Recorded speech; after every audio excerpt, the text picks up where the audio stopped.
Would you guys like to win one of 2 copies of Destiny 2 on any console of your choice? Leave a like on this video, subscribe if you guys are new around here, and check the Gleam link in the description below.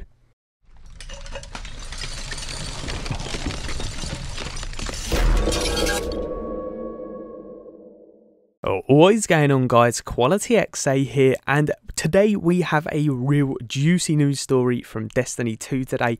Now, it is really cool. There are some interesting points I want to talk about, including over 80 missions, as well as a brand new Warlock exotic. Yes, you heard that right. But regardless, let's get into this. I'm going to read the whole article. It is on Reddit, so if you guys would like to check it out yourself, please do. It actually comes from Edge Magazine, issue 310, which is actually a UK-based magazine subscription. So if you guys would like to check that out, you guys can also do that. But the Reddit link, like I said, is in the description below. Let's get right into this. The beta did not contain the final implementation of how energy weapons work against AI combatants with elemental shields. When the shield is depleted, it explodes, nuking any enemies that happen to be nearby. Nightfall strikes will now have a time limit varying by strike. One example is that one of the strikes that they did was actually 13 minutes, so efficiency and settling on a new strategy beforehand will be important. There are over 80 missions and PvE activities, and each is substantial in length, challenge, story and reward. There's so much new content that at one point in development they realised they had more content than progression, and that pretty much does it for the bullet points. So specifically, some of the things I wanted to focus on was obviously the change to energy weapons. I really like that they have got this new feature where when you do kill an enemy with an enemy shield, shall I say, or when you shoot an energy weapon at an elemental shield, the shield will be depleted and explode, nuking any enemies. So that's going to be really helpful and very good against shielded enemies, and you'll be able to take around a few enemies, I can imagine, when just destroying a shield. So this will work really well. Next up, we actually have the Nightfall strikes to talk about. Now again, very interesting indeed, making them have time limits. Now I do believe that this will make Destiny better and make the Nightfalls a little bit harder.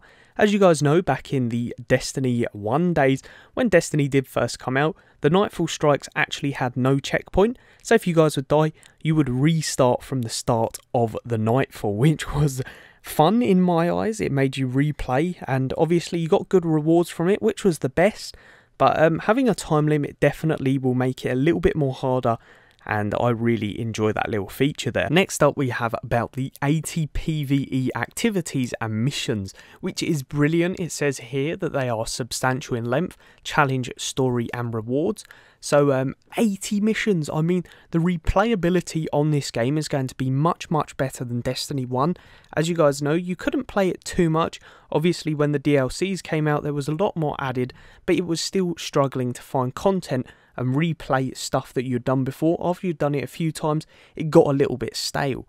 But now it looks like Destiny 2 and Bungie are going to actually fix this by putting more missions and PvE activities in the game. And then last but not least, on the bullet points, it says there was so much new content at one point that they couldn't actually progress. They had more content than progression, which is absolutely insane. It really just shows how much Destiny and Bungie, obviously, or should I say Bungie, is actually putting effort into this game and listening to the fans, really. We've always said we wanted more content, and it looks like the base game of Destiny is going to have an insane amount.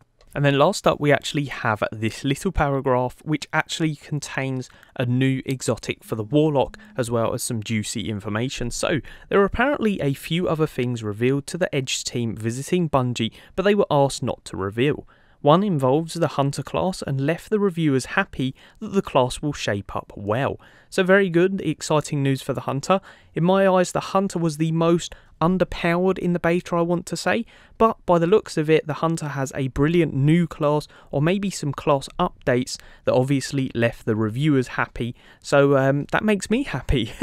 Supers and grenades were also mentioned, and whilst they recharge faster than in the beta, it seems we'll all be encouraged to recharge them more quickly through aggressive play. An example given was a Warlock exotic chest that lets you hover in the air. Sounds like the Empyrrean Bellicose, where kills whilst hovering will quickly recharge your grenade. overall the impression of the campaign sounds very good, lots to do and a lot more to find, and sounds very encouraging. So interesting indeed. We've got our news on the first actual armor piece for a Warlock that's exotic, that will let you hover in the air. As you guys know, we've had this perk before, and it's actually in the Warlock perk subclass tree in the Dawnblade. So very interesting indeed. They are making this a perk. Obviously with this exotic you'll be able to run it in any Warlock class you guys want. So really cool indeed. And I do like the fact that your grenades and supers and melee charges will recharge faster for aggressive play. So you'll get rewarded for being faster, getting more kills, and just overall being a better player than sitting in corners per se. But yeah guys, that's pretty much the video. If you enjoyed, smash that like button, it's much appreciated. Subscribe for the latest and greatest Destiny 2 content and news. And as always, peace out. I hope you enjoyed.